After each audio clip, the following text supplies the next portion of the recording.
এই যুব সমাজ আমাদেরকে জিজ্ঞেস করে, হুজুর ডিপ্রেশন সমাধান দেন, হুজুর মন খারাপ সমাধান দেন, হুজুর পড়ায় মন বসে না সমাধান দেন, হুজুর ভালো লাগে না সমাধান দেন।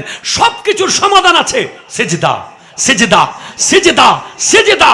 সিজদা যত লম্বা হবে হৃদয় তত নরম হবে। যত বড় অহংকারী হোক, যত ক্ষমতার মালিক হোক, সে রবের সামনে তার কপাল ঝুঁকিয়ে সিজদায় চলে গেছে। আল্লাহ আমি তোমার গোলাম, আল্লাহ তুমি আমার রব, আল্লাহ তুমি আমাকে খাওয়াও, আল্লাহ তুমি আমাকে পড়াও, আমার এই চোখের মালিক তুমি, আমার এই বডির মালিক তুমি, আমার এই জীবনের মালিক তুমি, আমার এই ফুসফুসের মালিক তুমি, আমার এই কিডনির মালিক তুমি, আমার এই লিভারের মালিক তুমি, আমার এই সম্পদের মালিক তুমি, আমার এই হায়াতের মালিক তুমি।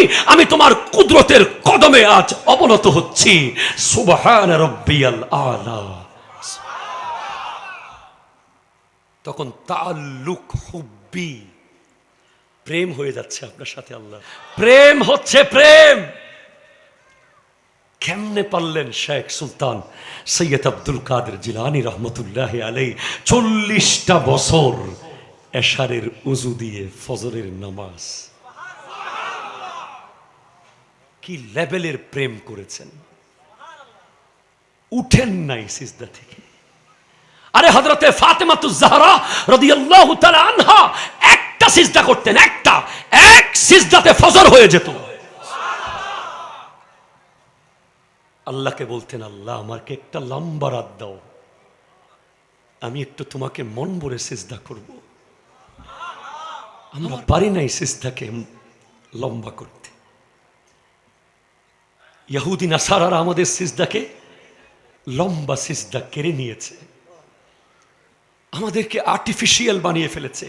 একটা লৌকিক নামাজ, সিজদায় গেলেই ছট করে উঠে যায়, ছট করে উঠে যায়, ছট করে। কারণ বহু দূরে কানেকশন ঝিলঝিল ঝিলঝিল করছে। এই কানেকশনকে মজবুত করতে হবে,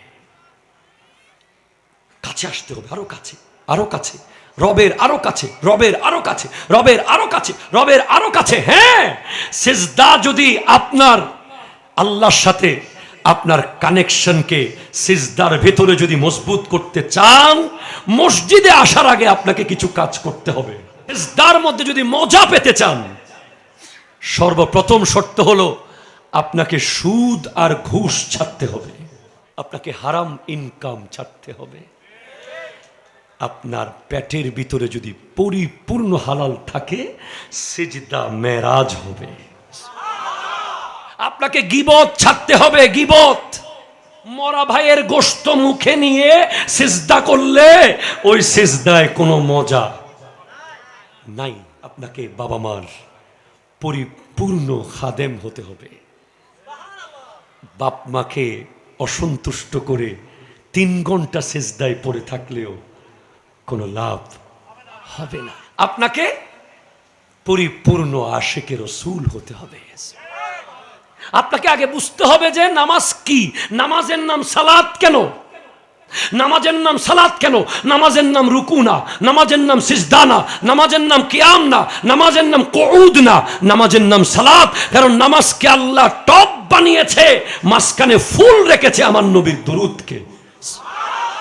এই যে আমরা দেই না চা, নিচে একটা প্লেট আছে না, প্লেটটা দেই চাকে দামি বানানোর জন্য, ঠিক কিনা বলে? নামাজকে আল্লাহ পাত্র বানিয়েছে, তার উপরে রেখেছেন আমার নবীর দুরূদকে।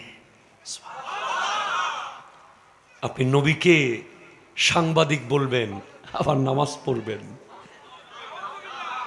আপনি নবীজিকে হেয় প্রতিপন্ন করবেন, নবীজির শানে বেয়াদবি করবেন, নবীজির আগমনের আনন্দকে বেদাত বলবেন, নবীজিকে রওজার মধ্যে মরে গেছে বলবেন, নাউজুবিল্লাহ মিন যালিক। নবীজিকে নিজের কাতারে নিয়ে আসতে চাইবেন, নবীর আওলাদের বিরুদ্ধে কথা বলবেন। আপনার আবার কিসের নামাজ? ঠিক কিনা জোরে কথা বলেন।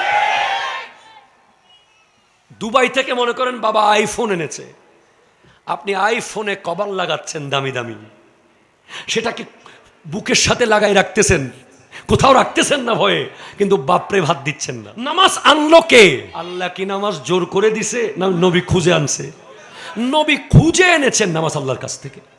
আল্লাহ, আমি তোমাকে এত কাছ থেকে দেখেছি, রাআইতু রাব্বি ফি আহসানি সূরাতি, এত সুন্দর আমার রব। পৃথিবীর কোন নবী আল্লাহকে দেখে দেখে বলতে পারে নাই যে আল্লাহ আছে। একমাত্র আমাদের নবী আল্লাহকে দেখে বলেছে আল্লাহ আছে। তো বলছে আমার উম্মত কি দেখবে না? দেখতে চায়, যান নামাজ নিয়ে যান। 5 5 5 5 5 5 5 5 কমেছে। আমার নবী নিজের জন্য গেছেন একবার, উম্মতের জন্য গেছেন 9 বার। 9 বার না, 90 বারও যদি যেতে হতো, আমার নবী যেতেন আল্লাহর কাছে। মুসা আলাইহিস সালাম তো সুযোগ পেয়েছে, বলে আপনার উম্মত, আচ্ছা আমার উম্মত, আচ্ছা আবার যাচ্ছি। আপনার উম্মত কষ্ট পাবে, আচ্ছা আমার উম্মত কষ্ট পাবে, আবার যাচ্ছি। আপনার উম্মত দুর্বল, আচ্ছা আমার উম্মতের জন্য আবার যাচ্ছি। এভাবে যদি 900 বারও 9 কোটি বার যেতে হতো, ওই নবী যেতেন। তুমি সেই নবীর মিলাদের বিরোধিতা কিভাবে কর? ঠিক কিনা? জোরে কথা। এরপরে মন খারাপ, নামাজ তো কমে গেল, উম্মতের নিয়ামত কি কমে গেল? না, চাকরি কমেছে, বেতন কমে নাই। পড়বেন 5 ওয়াক্ত, পাবেন 50 ওয়াক্তের সওয়াব।